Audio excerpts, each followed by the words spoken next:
Assalamualaikum warahmatullahi wabarakatuh. Kami dari kelompok 6 akan menyampaikan kritik dari artikel yang berjudul Analisis Dampak Defisit Anggaran Terhadap Ekonomi Makro di Indonesia, yang beranggotakan saya, Febi Febrianti Tri Praticah Putri, dengan NIM 22031022009. Saya akan menjawab pertanyaan yang pertama. Apakah judul artikel sesuai dan jelas? Dengan judul artikel Analisis Dampak Defisit Anggaran Terhadap Ekonomi Makro di Indonesia, menurut saya itu sudah sesuai dan jelas. Judul tersebut secara langsung menyampaikan topik utama yang dibahas dalam artikel, yaitu analisis mengenai dampak defisit anggaran terhadap ekonomi makro di Indonesia. Pertanyaan yang kedua, apakah isi abstrak tergambarkan dengan spesifik, representatif dengan isi artikel, dan dibuat dengan format yang benar? Menurut saya, abstrak ini membahas dampak defisit anggaran yang dibiayai dengan utang luar negeri terhadap ekonomi makro di Indonesia. Penelitian menggunakan model ekonomi makro simultan dengan 12 persamaan perilaku dan 5 persamaan identitas dalam 3 blok. Metode estimasi yang digunakan adalah two-stage last square. Data sekunder perekonomian Indonesia dari tahun 2009 sampai 2013 digunakan. Hasil analisis menunjukkan bahwa defisit anggaran yang dibiayai dari utang luar negeri meningkatkan pertumbuhan ekonomi dan inflasi. Jumlah uang yang beredar dan pendapatan nasional juga terpengaruh. Untuk soal yang ketiga, apakah tujuan penelitian atau artikel yang dipaparkan dengan jelas, sudah dipaparkan dengan jelas? Menurut saya sudah. Tujuan penelitian atau artikel tersebut dipaparkan dengan jelas dalam abstrak. Tujuannya adalah untuk menganalisis dampak defisit anggaran yang dibiayai dengan utang luar negeri terhadap ekonomi makro Indonesia di Indonesia, khususnya terikat dengan inflasi dan pertumbuhan ekonomi.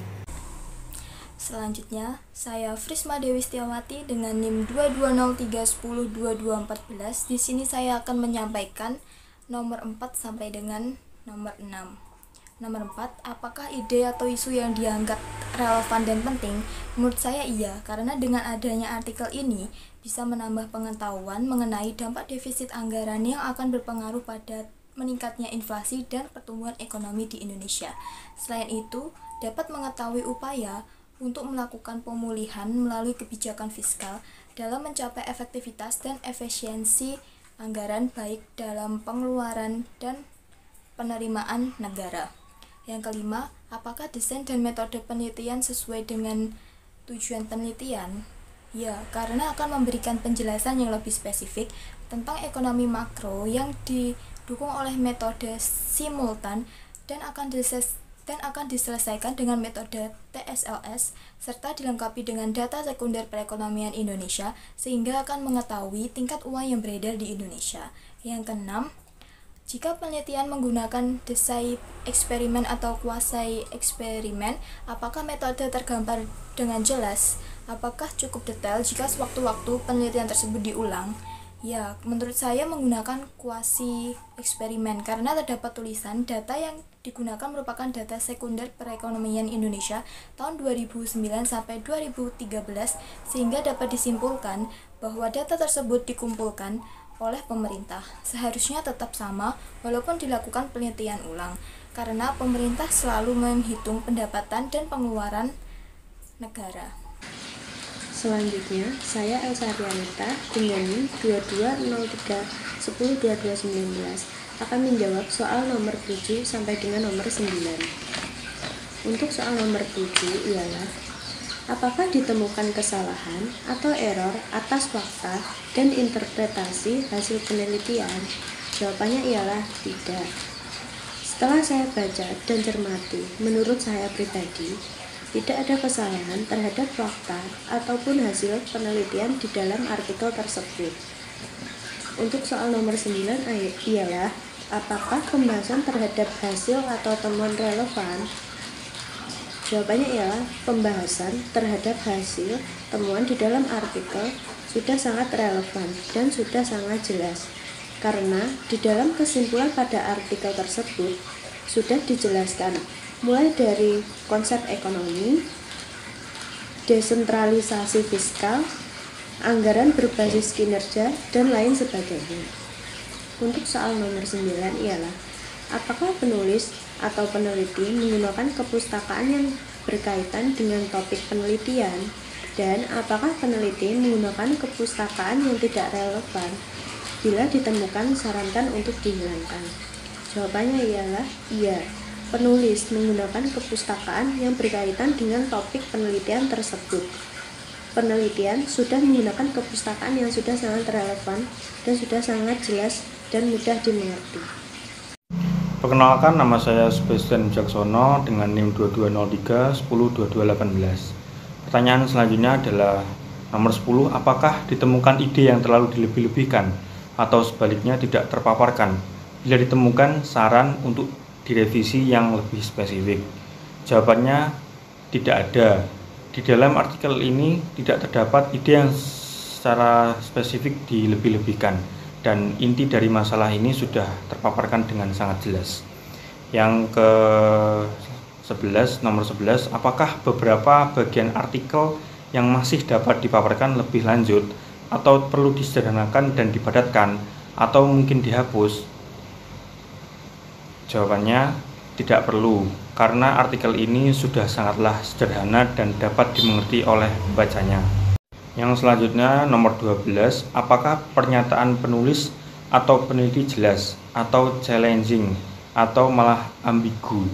Bila ada, saran bagaimana cara membuatnya agar lebih jelas.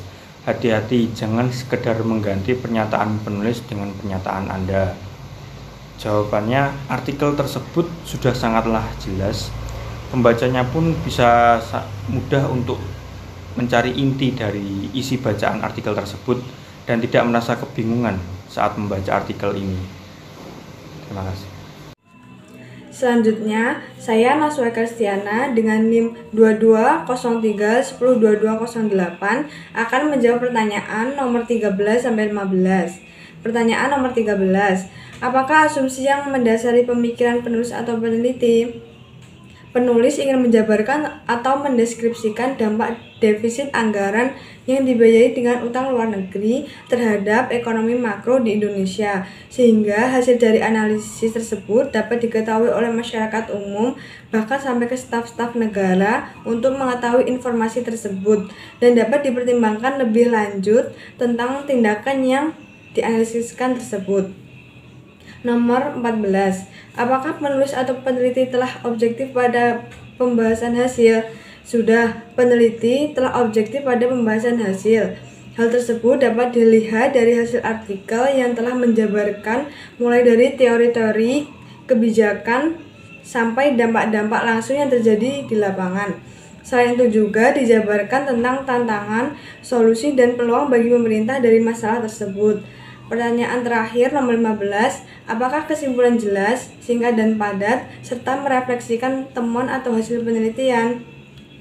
Sudah cukup jelas, di dalam kesimpulan sudah terdapat bagian-bagian yang dibahas di dalam artikel. Namun ada sedikit beberapa bagian yang tidak tercantum pada kesimpulan, contohnya seperti eksplorasi dan solusi yang lebih terperinci. Sekian dari kelompok kami, apabila ada kurang lebihnya mohon maaf. Wassalamualaikum warahmatullahi wabarakatuh.